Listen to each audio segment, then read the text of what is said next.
મિત્રો, આજે આપણે મળવા જઈ રહ્યા છે એક એવા વ્યક્તિને જેમને જન્મથી શરીરના મોટા ભાગે સાથ ન આપ્યો, પણ મનોબળ એવું કે વિશ્વને દિવ્યાંગજનો માટે સુગમ્ય બનાવવાનું નક્કી કર્યું.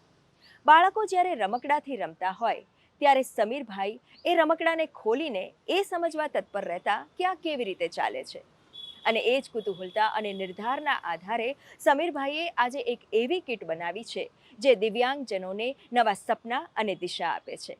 આવો મળીએ એક એવા યોદ્ધાને જે પોતે જ નહીં અનેકને હિંમત આપી રહ્યા છે. મારું નામ સમીર કક્કડ છે. 1 વર્ષનો હતો તો મને પોલિયો થઈ ગયો હતો અને મારી પોલિયોને લીધે મારી શરીરની છાતીથી નીચેની કાર્યક્ષમતા જે હતી એ નિષ્ક્રિય થઈ ગઈ હતી. નાનપણથી જ ધીરે ધીરે મોટો થતો ગયો એમ મને ટેકનિકલી બહુ જ મારી અંદર આવડતો હતી. જ્યારે નાના હતા ત્યારે જ્યારે બચ્ચાઓ રમકડાથી ખેલતા ત્યારે હું રમકડાઓને ખોલી અને દેખતો કે આ કઈ રીતે ચાલે છે, આના વ્હીલ, આ પાવર કઈ રીતે એને પાવર આપે છે.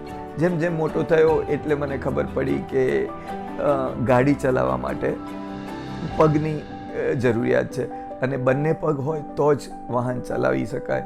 બહુ જ હું નાસીપાત થયો, પણ મેં મારી વિકલાંગતાને મેં મારા રોડનો ગड्ढો ના બનવા દીધો. મેં અધ્યયન કર્યું કે બંને પગનું જે કાર્ય છે એ કાર્ય હાથમાં લઈને કઈ રીતે હું વાહન ચલાવી શકું.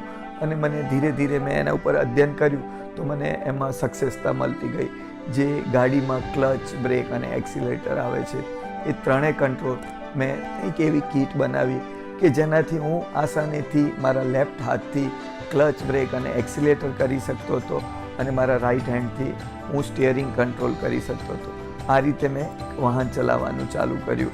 મેં એક મેટલથી એવી ફૂલ પ્રૂફ કીટ બનાવી કે જે 100% સિક્યોર હતી.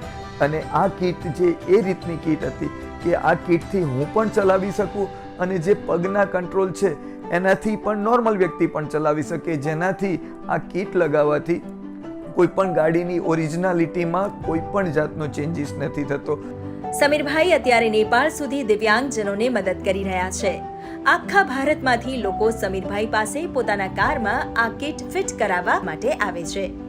ભારત અને ભારતની બહારે જે બી પ્રોફેશનલ કાર રેસિંગ થાય છે એમાં મેં પાર્ટ લીધો અને એમાં મેં highest car rally champion in the વર્લ્ડનો પણ મને ખિતાબ મળ્યો.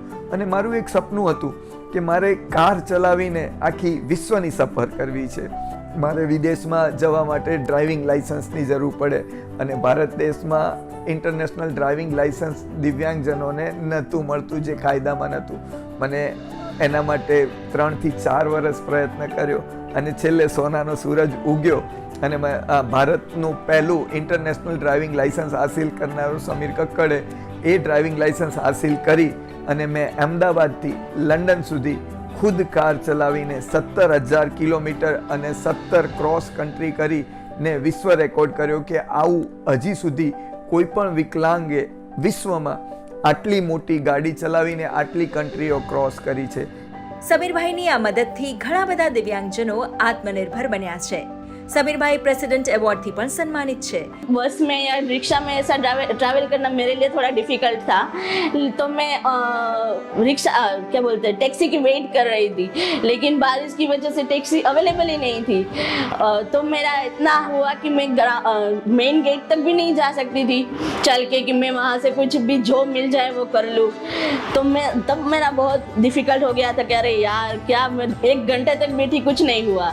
लेकिन जब नेक्स्ट मानसून आया तब मैंने साइका मोबिलिटी से मेरी कार एडेप्टेबल करवा ली थी. तो मानसून था, पानी था, तो मुझे ऐसा लगा कि लास्ट ईयर में कितना हैरान हुई थी, लेकिन इस बार मैं अपनी तरीके से ड्राइव करके पूरे मानसून में भीगे बिना घर तक पहुंच गई. तब से मुझे पता है कि साइका मोबिलिटी ने मेरे लाइफ बहुत इजी कर दी है.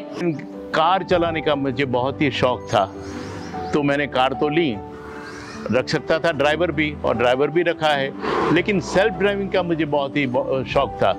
तो मैं किसी की खोज में था कि मुझे सेल्फ ड्राइविंग कैसे करूं मैं, और मुझे पता चला कि समीर दिव्यांगों के लिए जिस तरह से मॉडिफाई करके कार कर देता है उसी तरह से वो मुझे भी करके देगा। तो मैंने उनका कांटेक्ट किया और यकीन मानिए दोस्तों, मेरी ये 5वीं कार है और वो 5 कार समीर कक्कड़ ने मुझे हैंड कंट्रोलिंग करके दिया, ताकि दिव्यांगों को खास स्पेशली उनका नेचर ऐसा होता है कि सेल्फ इंडिपेंडेंट होना चाहिए।